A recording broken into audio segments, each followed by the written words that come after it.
Hey, welcome back to Happy Little Note Trees. I know it has been a hot minute that I have been gone from posting videos on YouTube, and I know people even commented about whether or not I would ever be coming back. I don't know.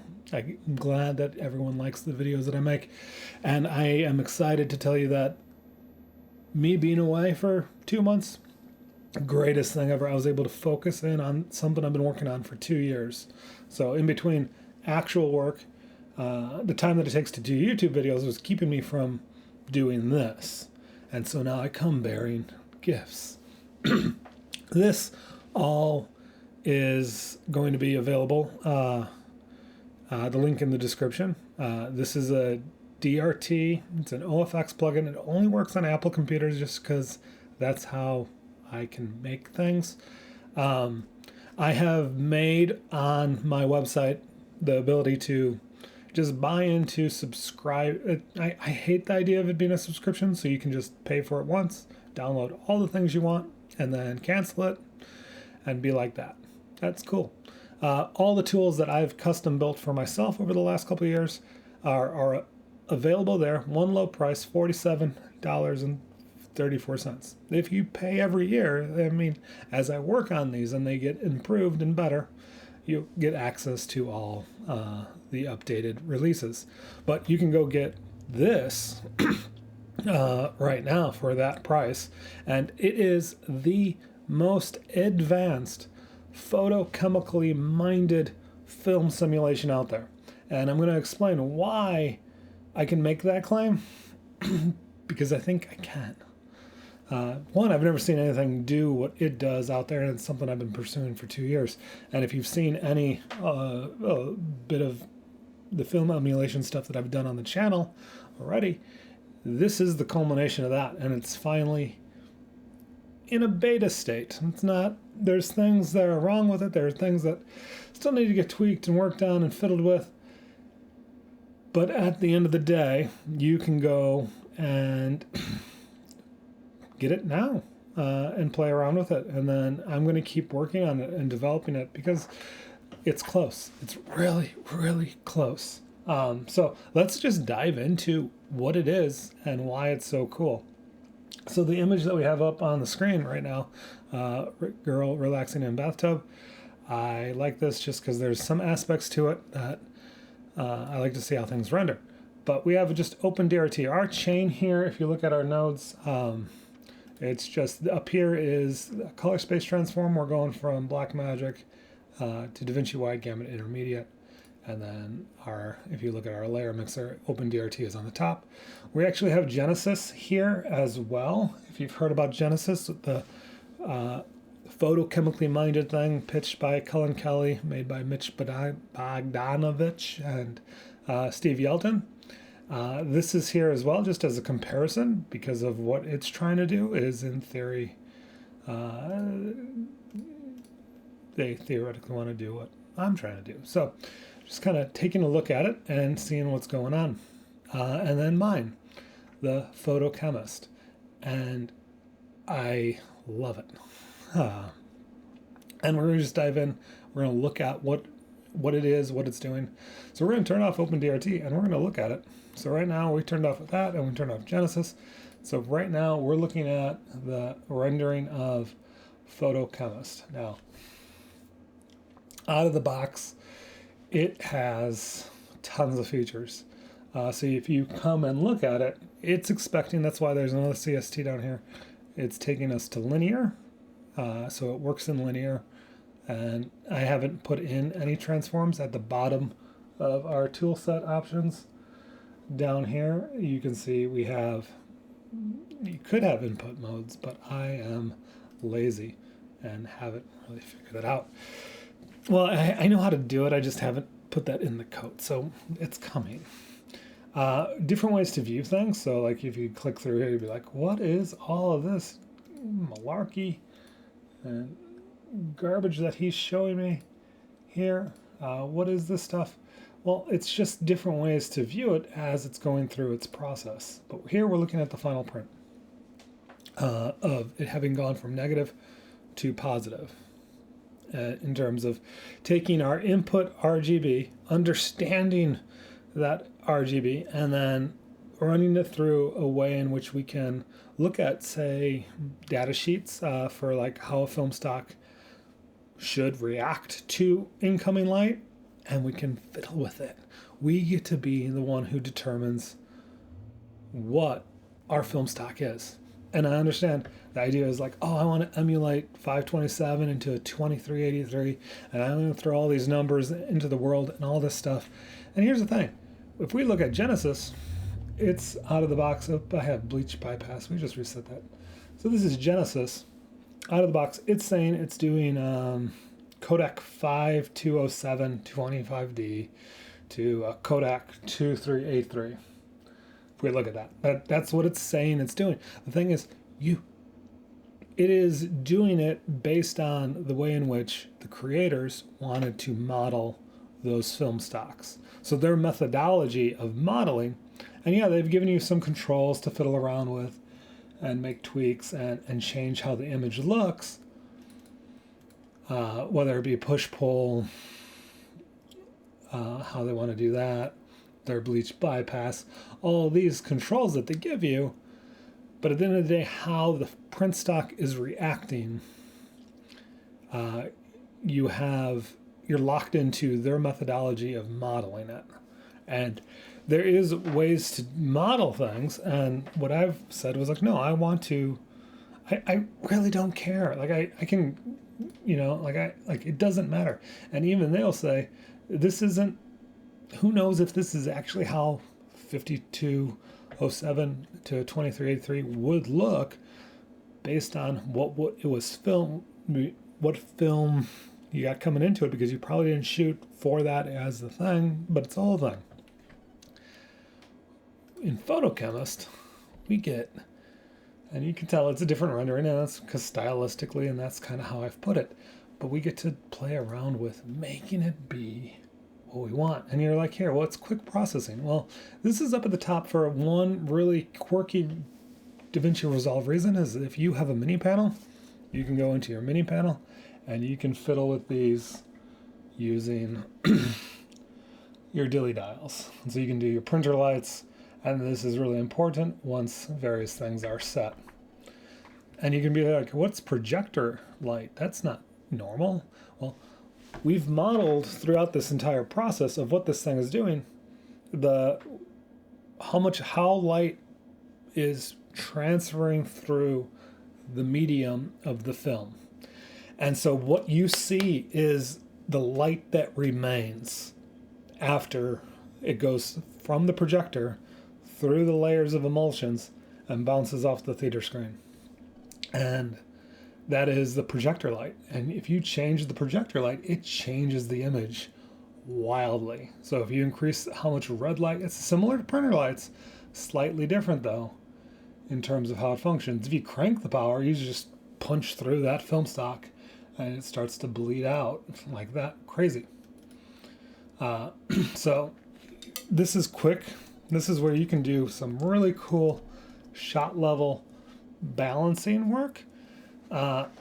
Paper-based density, the name of this is going to change. It's actually theater screen, so it's a whole way of understanding how is the light reflecting in the theater off the screen, and it kind of tweaks and changes what black is, more or less. And you think about how the light from the projector hits the screen and then bounces to you. It kind of crisscrosses in the middle. There's some overlap, and then the screen isn't 100% pure reflectant. It absorbs some, and so you can model that, and I just have a single control. The other thing is as I develop it, there are so many controls. Right now we're in default mode, but you'd be able to, oops-a daisy, let's not do that. Default mode will change all of our settings as we go, and you'll be able to export a list of the parameters. And then I'm working on a way in which when you click this, you can actually save your own preset that when you restart Resolve will populate into this list. That's a little bit tricky. Still working on that, but as we work through the different modules, the first one you'll come across is input condition. And this you can turn on or off. The preference is to turn it on.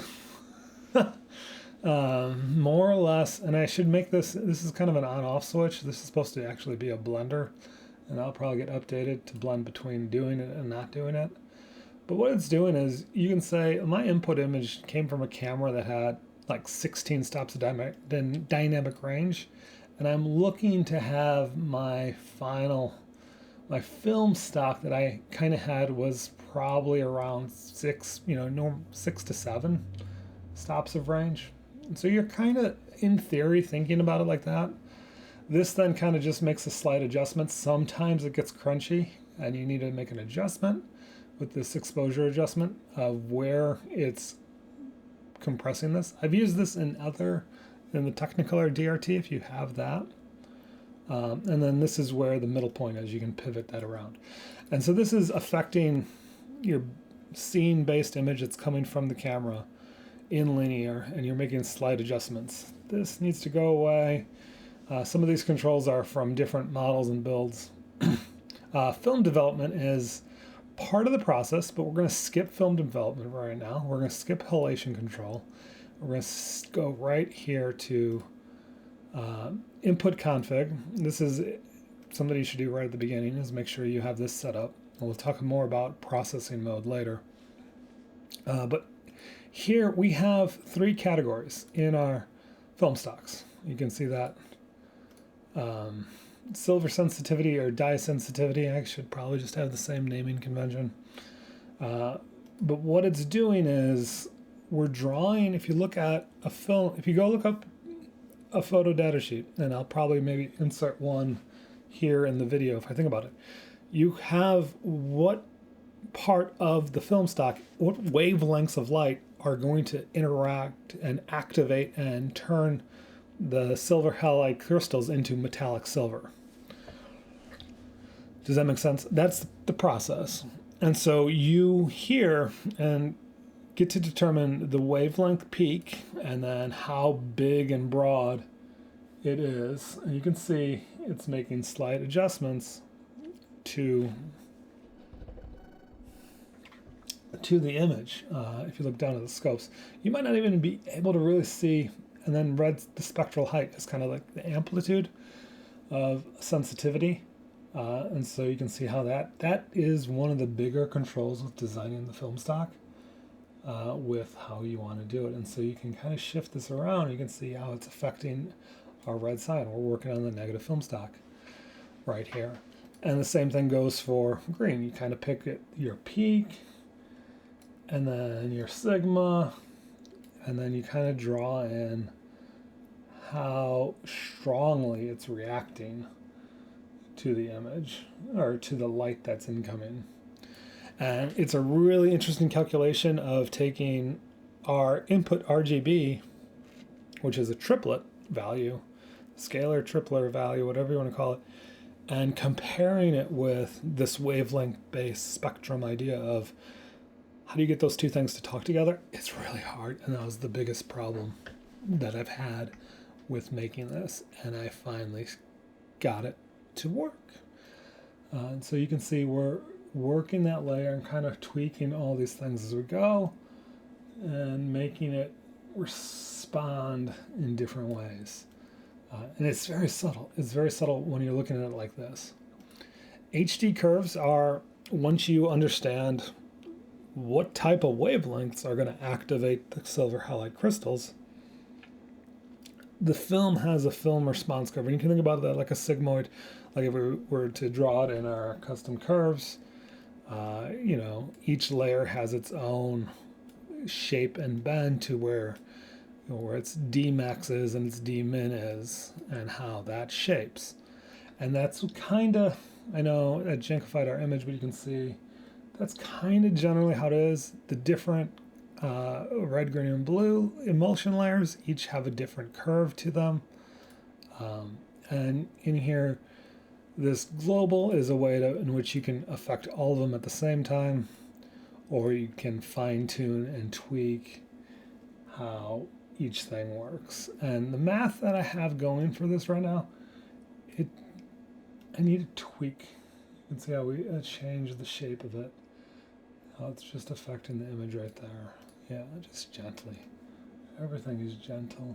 Yeah, we're just kind of shaping.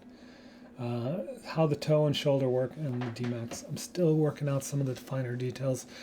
The general idea works. Some of the math can be tweaked and will be improved.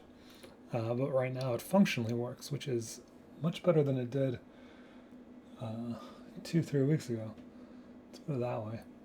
And you can kind of just draw how that's responding. And remember, we're only working on the negative stock, which if you scroll down here, you can go view mode. I want to see what the scan negative looks like. Bam. You have a scanned negative, and you can see how you're shaping the scan negative. Black is your highlights, and bright whites are your blacks. So your color is shaping. The next thing is our asymmetric dyes, and this name needs to be changed. It's our emulsion dyes, technically. You pick the wavelength. So the dye is a color, blocks a certain wavelength of light in its transmission. And we can model that in here.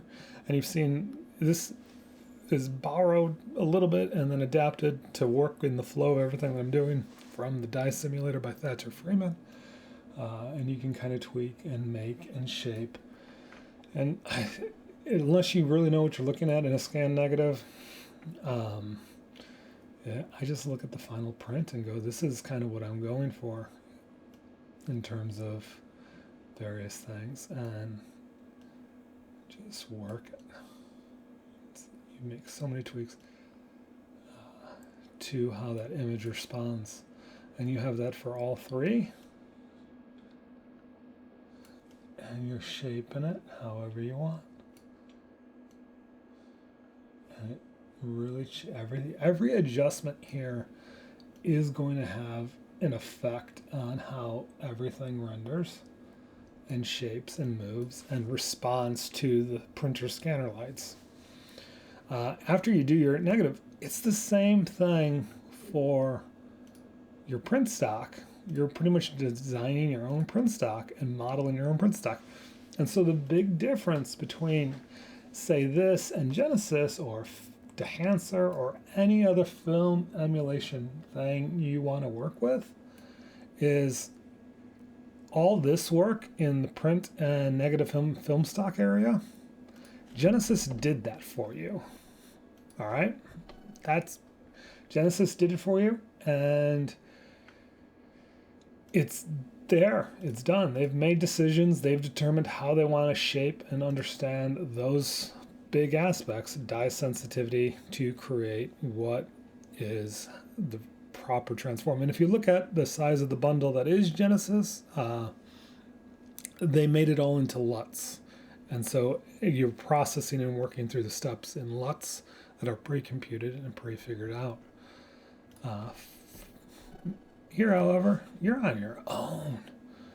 You want to make it a little bit more red, you want to change, you want to make it look like a Genesis stock, you can do that. I've sat around now and fiddled with that, where I can, make things a little bit warmer and kind of like I can make it look like any other stocks. It responds a little bit differently, obviously, but you have here full control over the entire shape of, you are the photo chemist. You're designing your own film stock. And yes, as I keep working with this as my own and compare it to other people's tools, you might see in here dye formation preset, Genesis 2383 something, because I looked at what Genesis was doing and I made something where the two images were pretty similar, and I just said these are my presets to get something similar to what Genesis does. And so presets are coming and I'm working on it, but I got the math working. That's the important part. So once you've designed your stock, in terms of workflow, that's it. You're done. And this is supposed to turn those off so you can hide them and not think about them, because you said this is what my film stock should look like. And that's when you get to come to the fun stuff. The other aspect is now making, before you fiddle with your printer lights, are you going to push pull develop? So are you going to pull down and underexpose or underdevelop the image or overdevelop it? That's all a choice. Are you going to do things like add in bleach bypass, which I'm still working on some of the math for bleach bypass. It's getting better. It used to be worse. Dye competition. These are, I think Genesis calls them interlayer effects. And so I've kind of broken out and I'm modeling different fun things. So like how, so if you were getting your film developed at a place and they had just run the chemicals through with one film, and they were like, oh, the chemical still has some life to it, and then they run it through years, that developer wears out. The developer fights, to get through all the emulsion layers, and so there's competition that can be randomized and involved to change how the image is going to respond to development. Dye inhibition is different ways to mildly tweak depending on things, and we have these other controls, mid-tone expansion, that kind of makes some tweaks to various things. And yeah, it looks like, oh wait, it's changing brightness. Yeah, it does. Chroma expansion is going to change it, and it's just different things that either they designed in the process of developing the film to prevent happening or to let happen, which is like, bleach bypass and stuff like that. And then we have spectral sharpening, which is kind of like a sat adjustment.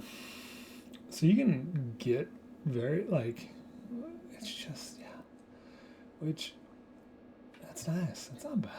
It's just, usually if you want to keep your sat preserved, you keep that up on this one. Weak channel kind of checks and make sure that you're not squashing and hurting. These guys are interesting. I'm still working out the details of these guys here and what they do and what they accomplish. But all these items are little math tweaks, little things of modeling how things work. So after you've designed the stock, we got to figure out how to develop it. And that's all math. The fun thing is we've built in, I've done this. In here, in the negative development, in the film development, there's texture, so grain. Right now it's set to 0. We can go and look at some grain if you want. It is top notch in terms of how it develops, and you can kind of push it up pretty heavy or get it just right around there is kind of where I usually like it. And this is affecting how the different layers are responding. So the silver halide crystals didn't get activated and they got washed away, and so there's actually punch through little density pockets in the different emulsions that allow more light through, and you can tweak and change how much they correlate and clump together. And this is some of the math and ideas behind this. You can go, it's only affecting the negative side, it's affecting the print side, or it's affecting both. How it affects on density, where it falls off and is less in differently dense areas, and things like that. So there's a lot of different things. The seed kind of just affects, is it just a value that affects how the grain looks? You can see grain off, and we turn the grain on, and it just dances around there. Oh, look at what we're looking at right now. That's some halation. Now, together with grain, I think I'm getting close to, I'm still making some small tweaks to how halation works. We have these 4 controls, and so the hard part is I don't want to put 10,000 controls in there. There are controls that I don't even have shown right now in the beta to make this simple. So Remjet is the layer in film that allows for or disallows halation.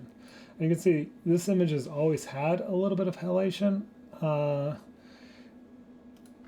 Even in, if we look at the OpenDRT, it kind of yellows, and so that's partly, and there's an edge there that's a little yellow in the film stock.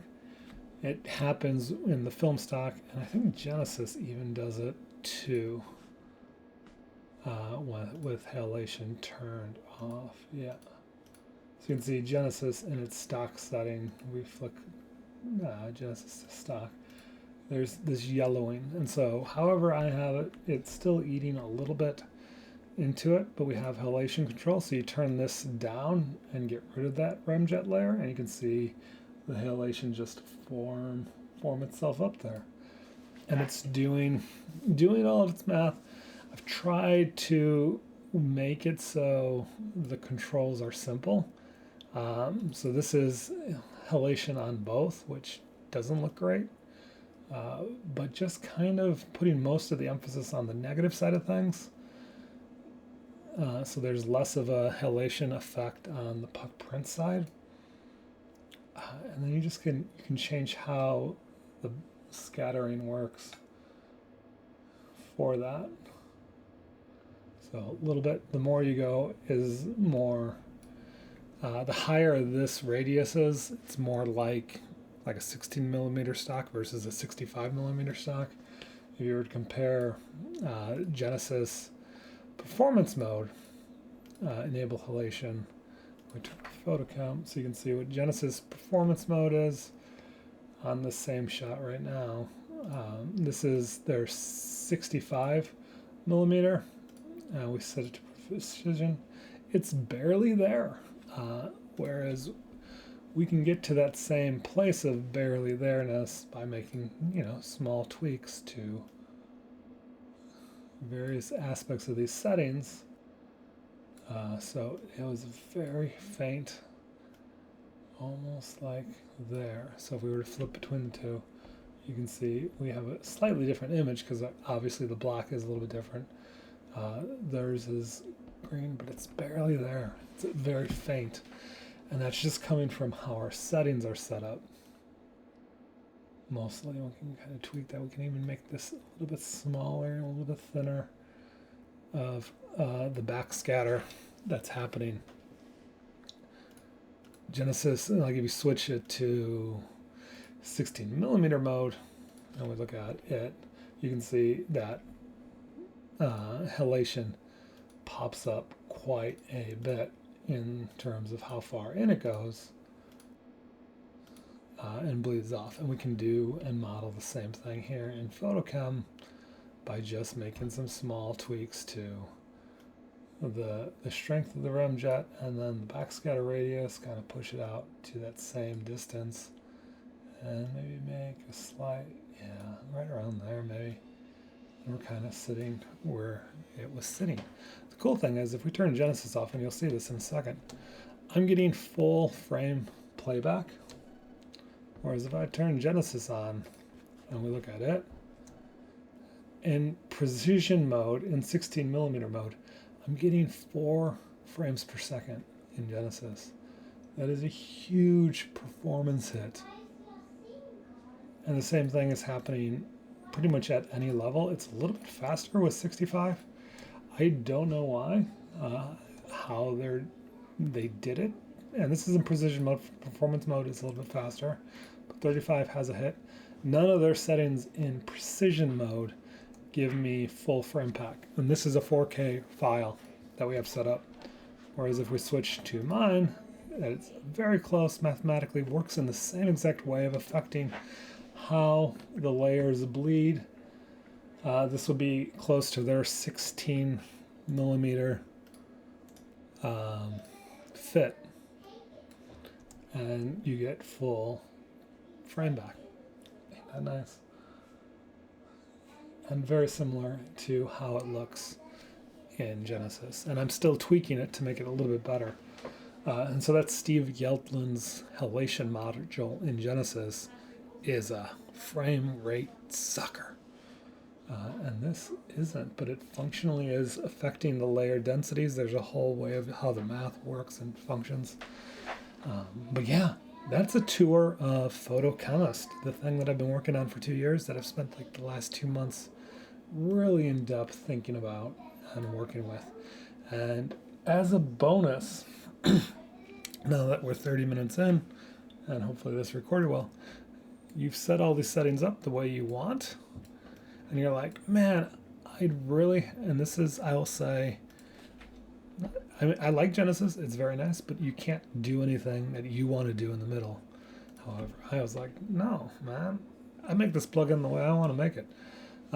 So what you do is you take this, I've set my film stocks, I've set everything up the way I want it. I'm going to take a copy of it, I'm going to press 0, I'm going to paste it. Now I got 2.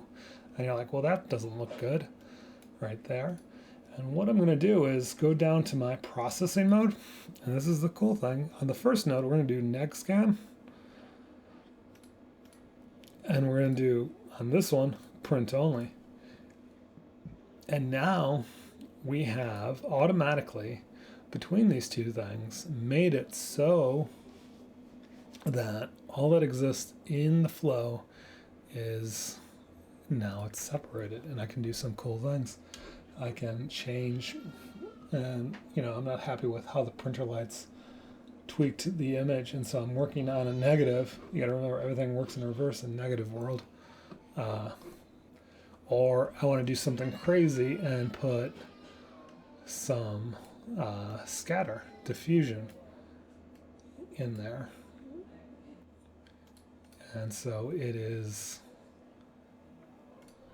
you gotta put it in linear, and then you gotta change it to whatever you want. And now I'm working scatter on the negative, which is something I really like to do.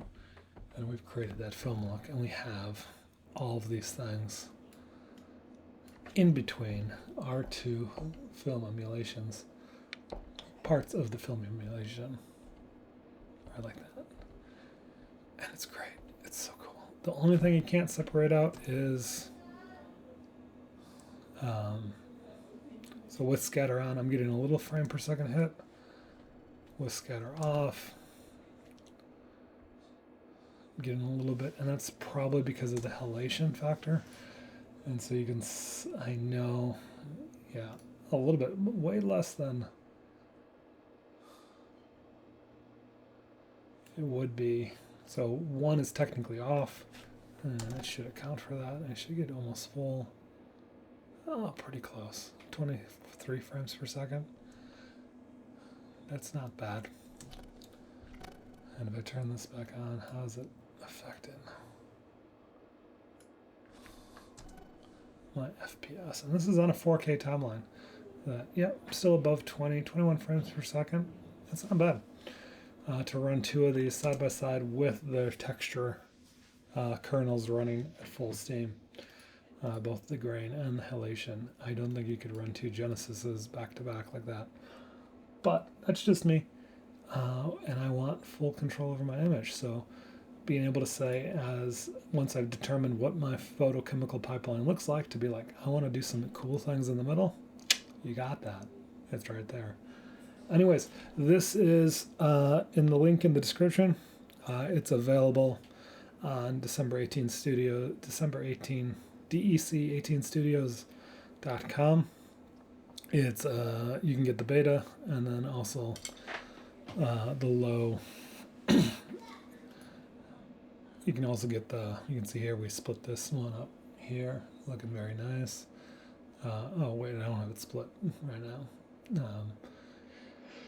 But you can. We just go like that and switch this one back to next scan only and say, oh, I don't want to do that. And then it's just tweaking and changing the image there. Bam. Bibbidi bam ba boom. Bibbidi bam ba boom. Here's another side by side comparison. We can just go take this, apply grade. That's not right. So if we're just looking at this is already set up.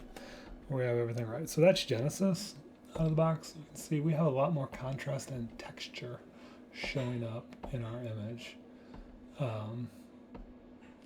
with how I have the settings set up out of the box in Photo Chemist. A little bit different on the color rendering. The blues are a little bit different, but that's part of the fun of you get to design how your colors respond. So yeah, go get yourself a copy of it. It's fun. Have fun. And yeah, the full version is only $47.34. And then it's something like that. Link in the description. You'll figure it out. If you have any questions, feel free to email me. That's also in the description. And until next time, this was an enjoyable long video.